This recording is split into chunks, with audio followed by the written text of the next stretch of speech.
আসসালামু আলাইকুম রহমতুল্লাহি অবরকাতুহু।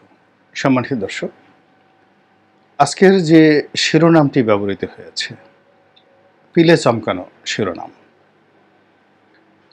অনেকে হয়তো ভাবতে পারেন যে আমি কি আওয়ামী লীগ করি না বিএনপি করি।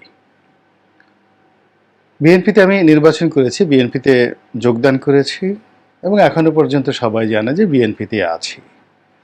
তো সেক্ষেত্রে এরকম একটি শিরোনাম আমি কেন দিলাম, কিভাবে দিলাম, এটির একটি রসঘন আলোচনা করার চেষ্টা করব। আশা করি আপনাদের ভালো লাগবে একটু মনোযোগ সহকারে শুনলে।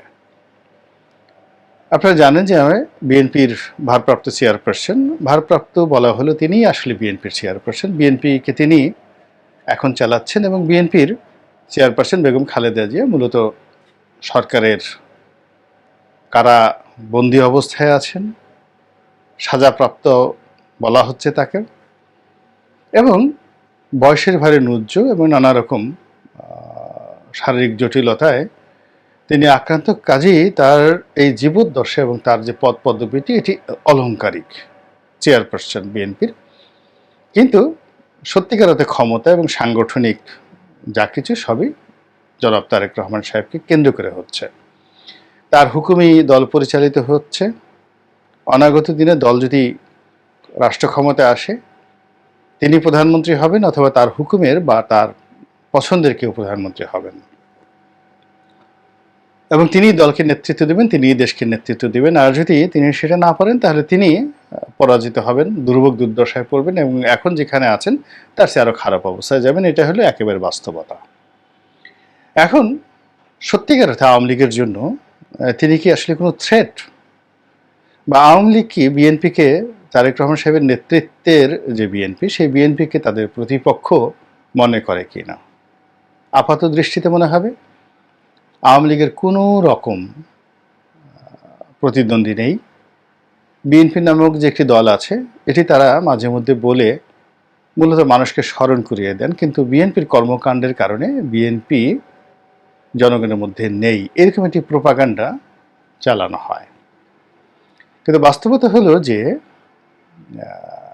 সেই 2006 থেকে আজ অবধি যে রাষ্ট্রীয় জুলুম, যে অত্যাচার, যে নিগৃহ, যে প্রাকৃতিক বিপর্যয় বিএনপির পুরে এসেছে পাক ভারত উপমহাদেশে অন্য কোনো রাজনৈতিক দলের উপর, সেটি পাকিস্তানের পিপলস পার্টি বলেন, ভারতের জাতীয় কংগ্রেস বলেন, কিংবা এই বাংলা এবং পাকিস্তানের মুসলিম লীগের কথা বলেন, এত দীর্ঘস্থায়ী জুলুম এবং অত্যাচার কোনো দলের প্রতি হয়নি। এবং সেটি হওয়ার পরেও এই দলটি ক্রমবর্ধমান হারে জনপ্রিয়তা, সাংগঠনিক বিস্তৃতি, কর্মী এবং সমর্থকদের সংখ্যা এবং যাকে বলা হয় দক্ষতা, অভিজ্ঞতার যোগ্যতা বেড়ে যাওয়ার যে চূড়ান্ত নজির স্থাপন করেছে বিএনপি, এটি সমসাময়িক রাজনীতিতে অন্য কোনো দেশে আমি দেখতে পাই না। দ্বিতীয়ত, এই দলটির দেশপ্রেম এবং এই দলটির দলপ্রেম, অর্থাৎ এই দলের নেতাকর্মীদের মধ্যে বিএনপি প্রীতি যেভাবে আছে, বাংলাদেশের অন্য কোনো দলের প্রতি, এমনকি জামাত শিবিরের যারা নেতাকর্মী রয়েছেন তাদের মধ্যেও নেই। এর কারণ হলো জামাতের 90% কর্মকাণ্ড গা ঢাকা দিয়ে অবস্থায় থাকে। দেখা হলে মুস্কেটা হাসি দেবে, আসসালামু আলাইকুম বলবে, আপনার সাথে হাত হ্যান্ডশেক করবে খুব সফট মোলায়েম করে, সুযোগ পেলে আপনাকে জড়িয়ে ধরবে।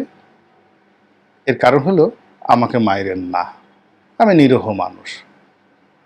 কিন্তু বিএনপি কিন্তু সেটা করছে না। বিএনপি সুযোগ যেখানে পাচ্ছে মারামারি করছে, মার দিচ্ছে, যেখানে পারছে না মার খাচ্ছে।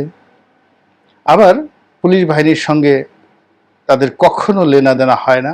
পুলিশ যখনই সুযোগ পায় তাদেরকে ধরে, মামলায় ঢুকায়, জেলে ঢুকায়, আবার তারা সেখান থেকে বের হয়ে আসে। এই যে অনবরত লড়াই এবং সংগ্রামে বিএনপির নেতাকর্মীদের সংখ্যা আসলে কমা উচিত ছিল।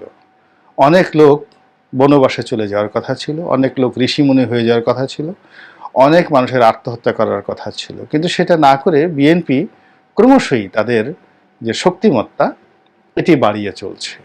এই যে একটা নির্বাচন হলো, ডামি নির্বাচন, বিএনপি হায়েস্ট 6 থেকে 7 দিন বসেছিল।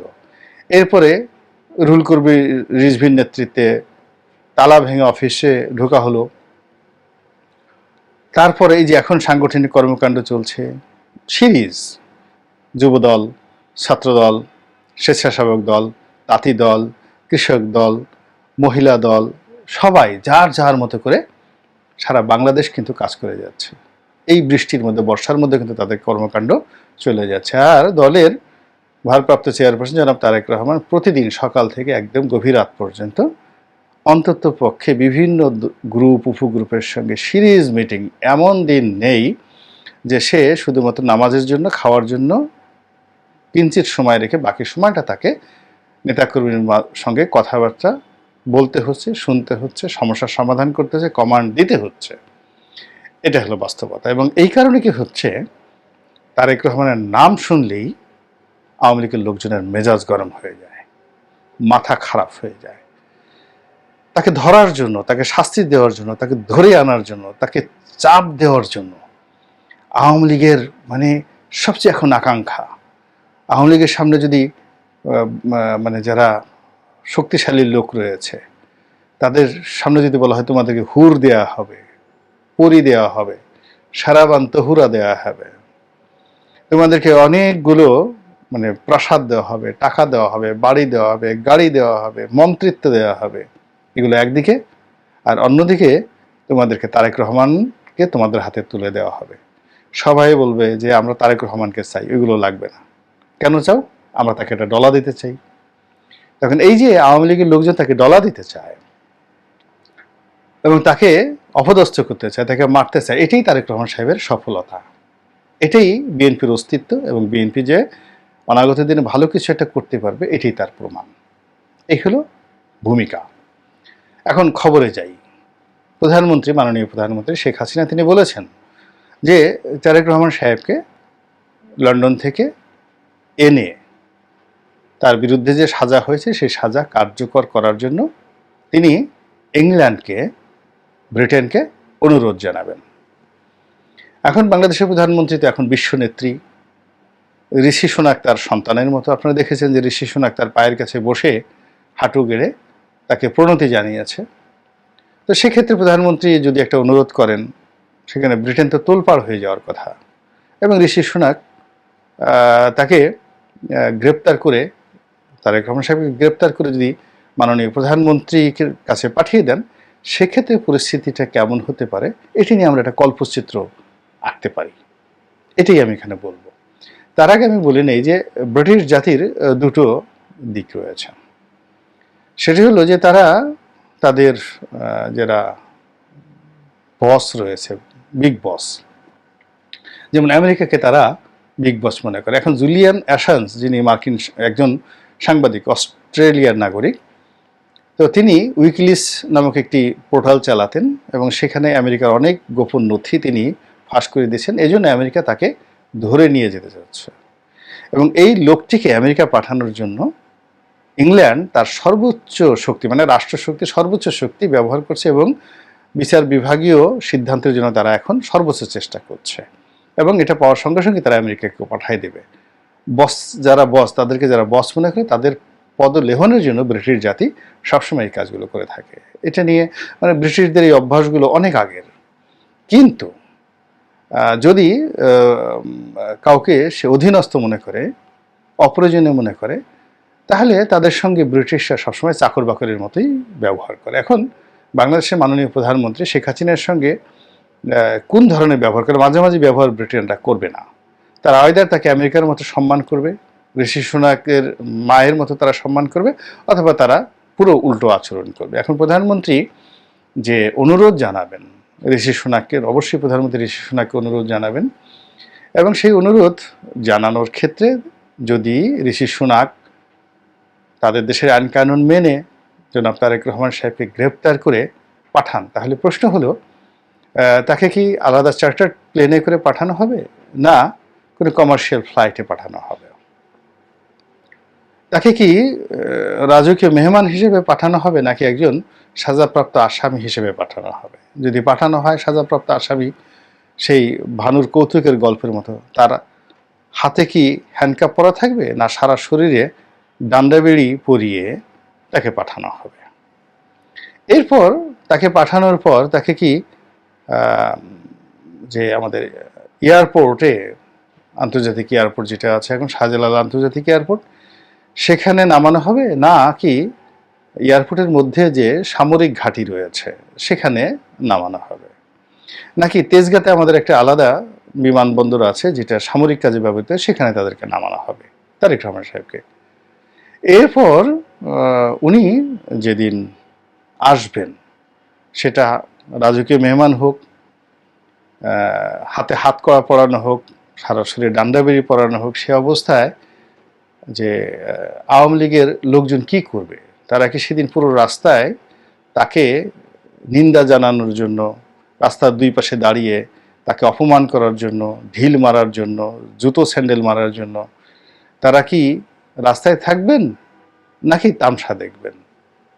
আর বিএনপির যে কোটি কোটি নেতাকর্মী রয়েছেন, তারা কি যেমন কারবালার ময়দানে গিয়ে এখন শিয়ারা কান্নাকাটি করে, বুকে থাপড়ায়, ইয়া হুসেইনও, ইয়া হুসেইনও, তো এরকম ইয়া তারিকও বলে কি বিএনপির যারা নেতাকর্মী সারা বাংলাদেশে বুক থাপড়াবে, বুক চাপড়াবে আর গড়াগড়ি করে কান্নাকাটি করবে, নাকি অন্য কিছু করবে? এই বিষয়গুলো কিন্তু চিন্তা ভাবনা করতে হবে। বিএনপির যারা নেতাকর্মী রয়েছেন, শীর্ষ যারা রয়েছেন, মির্জা ফখরুল সাহেব, ডক্টর মঈন খান থেকে শুরু করে অন্যান্য যারা রয়েছেন, তারা কি জনগণকে নিয়ে, নেতাকর্মীদেরকে নিয়ে কোনো একটা মুভমেন্ট করবেন, নাকি বড় বড় বিজ্ঞাপন তৈরি করে পত্রিকায় তারা প্রথম পেজে ছাপাবেন প্রধানমন্ত্রীকে উদ্দেশ্য করে যে জনাব তারেক রহমান সাহেবের প্রাণ ভিক্ষা দিন, আমাদেরকে রক্ষা করুন, দলটিকে রক্ষা করুন, এরকম ঘটনা ঘটবে? এই বিষয়গুলো নিয়ে কিন্তু অনেক ফ্যান্টাসি তৈরি করা যেতে পারে। যেহেতু আমাদের মাননীয় প্রধানমন্ত্রী একটা কথা বলেছেন, তার কথার তো একটা গুরুত্ব দিতে হবে। তিনি যে কথা বলেছেন সেই কথা অনুযায়ী যদি আমরা একেবারে আলাপ আলোচনা না করি তাহলে তো হবে না।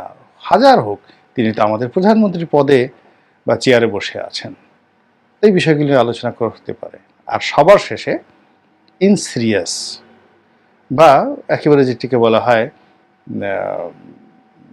নির্জলা নিপাট সত্য কথা যদি বলি, তাহলে এই জিনিসটা আদৌ সম্ভব কিনা?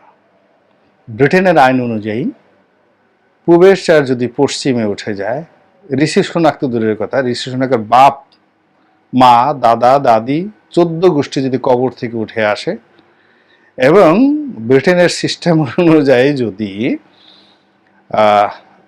তারা সবাই মিলে চেষ্টা করে, মানে ঋষি সোনাকের মতো 100টা প্রধানমন্ত্রী ব্রিটেনের হয় এবং সবাই মিলে একসাথে বসে চেষ্টা করছে, এবং উইনস্টন চার্চিলকেও যদি সে কবর থেকে তুলে আনা হয় যে তুমি এখন সিদ্ধান্ত নাও, তাহলেও জনাব তারেক রহমানের একটা পশম স্পর্শ করে বর্তমান বিধি ব্যবস্থায় ব্রিটেনের সে যেভাবে রাজনৈতিক আশ্রয়ে আছে, সেই আশ্রয়টা ক্যান্সেল করে তাকে বাংলাদেশে ফেরত পাঠানো বলতে গেলে অসম্ভব বিষয়। কিয়ামত হয়ে যাবে আমেরিকাতে, তবু এই জিনিসটা সম্ভব হবে না। তো বুঝতে পারছেন ব্যাপারটা, আগের ফ্যান্টাসি কথা আর শেষের যে বক্তব্য, এই তিনটি মিলিয়ে আপনি চিন্তা করুন যে তারেক রহমান সাহেবের গ্রেপ্তারটা আসলে কবে হচ্ছে, কিভাবে হচ্ছে, কখন হচ্ছে, বা আদৌ হচ্ছে কিনা। আল্লাহ আমাদের সবাইকে হেদায়েত দান করুন আর হেফাজত করুন। আসসালামু আলাইকুম ওয়া রাহমাতুল্লাহি ওয়া বারাকাতুহু।